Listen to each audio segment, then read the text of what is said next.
Good morning everyone, welcome to online class of Crescent Public School. बेटा, हमने पिछली video में भिवानी प्रसाद मिश्र की लिखी हुई कविता आरंभ की हुई है।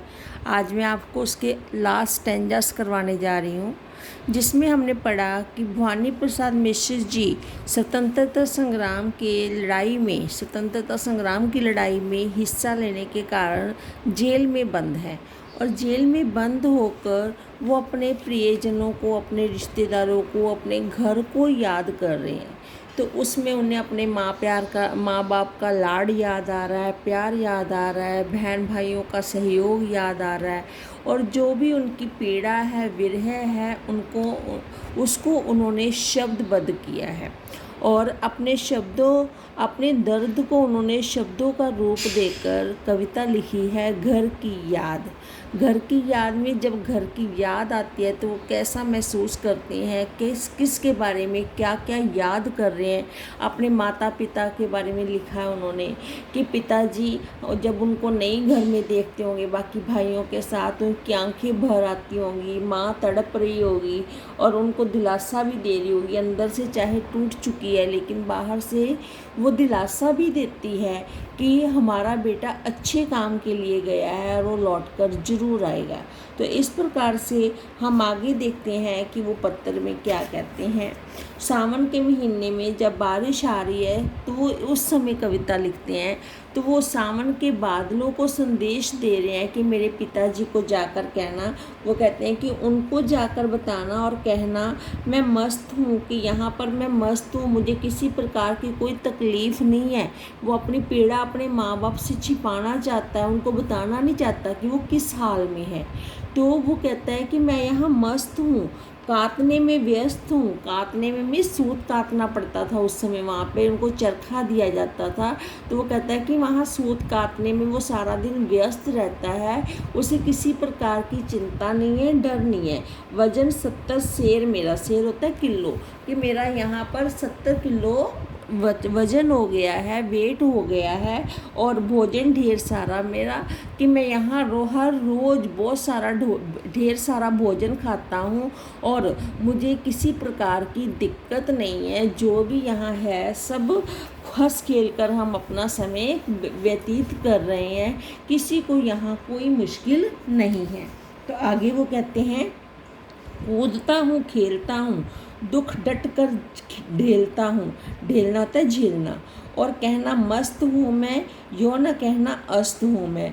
कवि कहता है कि मेरे पिता को ये संदेश देना, बादलों को कह रहा है कि मैं यहाँ सारा दिन हंसता रहता हूँ, खेलता रहता हूँ। वो अपने दुख को छिपा रहा है और कहता है कि मैं ये मत कहना कि मैं यहाँ परेशान हूँ, वो और भी परेशान हो जाएंगे, दुखी हो जाएंगे। उनको ये कहना कि यहाँ सारा दिन मैं हंसता खेलता रहता हूँ और यहाँ खुश हूँ। सूचना देना कि मैं यहाँ प्रसन्न हूँ।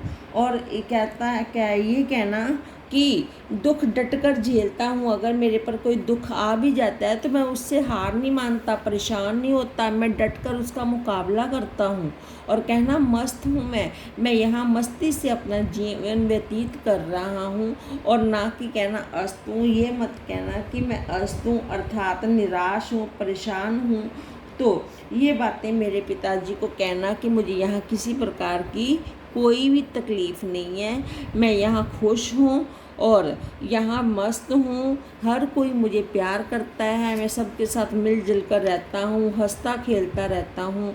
तो किसी प्रकार की मुझे दिक्कत नहीं है, वो मेरे लिए परेशान ना हो। तो वो कहती है, हाय रिस ऐसा न कहना कि जो वैसा न कहना, कह न देना जागता हूँ, आदमी से भागता हूँ। वो कहता है कि ये मत कह देना कि मैं यहाँ पर दुखी हूँ, ये मत कह देना कि मैं यहाँ पर कुछ ऐसा वैसा मेरे पिता को मत कह देना कि जिसके कारण वो परेशान हो जाएं। वो कहता है कि मैं जेल में, मेरा मन निराश रहता है, मुझे घर की बहुत याद आती है और रात रात भर जागता रहता हूँ। लेकिन मेरे पिताजी से ये मत कह देना कि मैं ऐसा हूँ या वैसा हूँ जिसे सुनकर वो परेशान हो जाए। ये मत कह देना कि मैं रात रात भर जागता रहता हूँ, उनको याद करता रहता हूँ और आदमी से भागता हूँ। आदमी से भागता का मतलब कि यहाँ कोई देखने को मिलता ही नहीं है, कोई आदमी मिलता ही नहीं है। अगर कोई है तो वो क्या है, चोर डाकू लुटेरे हैं, उनमें कोई भी एक सज्जन पुरुष नहीं है। तो मैं आदमियों से भी भाग रहा हूँ यहाँ पर। ऐसा वैसा वहाँ जाकर कुछ मत कहना कि मेरे पिताजी परेशान हो जाएं, निराश हो जाएं और वो मेरे लिए दुखी होकर रोने लगे, या फिर मुझे याद करने लगे कि मैं, मेरे लिए पीड़ा है उनके मन में कि मैं बहुत वहाँ पर दुखी हूँ, जिसको सुनकर वो भी दुखी हो जाए। तो मेरे माता पिता को ऐसा वैसा कुछ मत कहना देना मौन हूँ मैं। और वो कहता है कि ये ना कहना कि मैं यहाँ मौन हूँ, ये हरे भरे सुंदर सावन, तुम तो पवित्र पुण्य रूपी हो, जैसे पुण्य होता है वैसे हो। तो चाहे तुम जहाँ भी जाओ अच्छा स्वतंत्रता का और सुख भरा संदेश देते हो। तो मेरे पिता को ये मत कहना कि मैं चुपचाप रहता हूँ, यह भी न कहना कि खोया खोया रहता हूँ, खुद न समझूँ कौन हूँ मैं।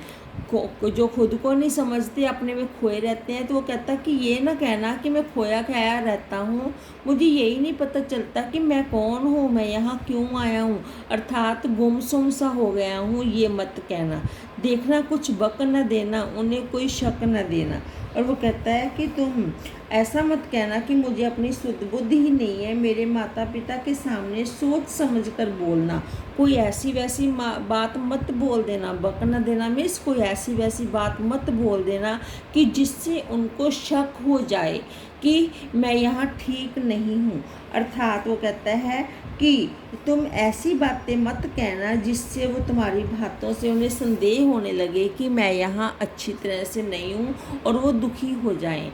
हे बादल, तुम वहाँ जाना और मेरी सुख शांति का संदेश देना। उन्हें मेरी तड़प विरह के बारे में मत बताना कि सुनकर वो व्याकुल और परेशान हो जाएं और भी दुखी हो जाएं, जिसके कारण उनका जीवन जीना ही मुश्किल हो जाए। तो तुम उन्हें मेरे बारे में कुछ मत बताना।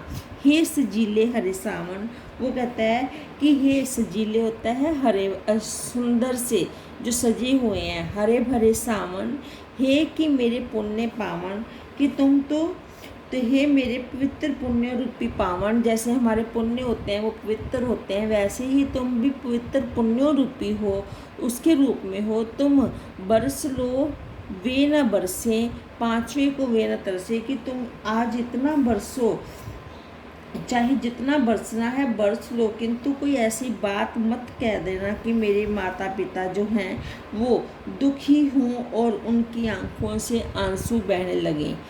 और बरसे में आंसू बहने लगे आंखों से, और वो पांचवें को तरसने ना लगे। अर्थात पांचवा उनका अपना बेटा भवानी प्रसाद मिश्र जो ये कविता लिख रहा है जेल में बैठकर, तो वो कहता है कि ऐसा ना हो कि वो मेरे को तरसने लगें, और उनके सामने सोच समझकर बोलना, क्योंकि उनके दुखी मत करना।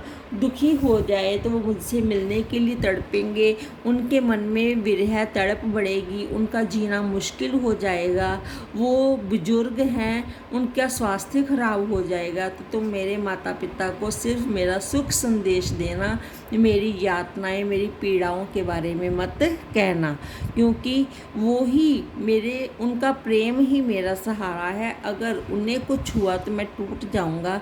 इसलिए वो घर की याद करते हुए अपने माता पिता के प्रति अपना प्यार व्यक्त करता है और अपने माता पिता को खुश देखना चाहता है, उनकी आंखों में आंसू नहीं देखना चाहता। तो बादलों के माध्यम से वो ये संदेश भेजता है कि हे बादल, तुम जाओ और मेरी सुख शांति का संदेश मेरे माता पिता को दो।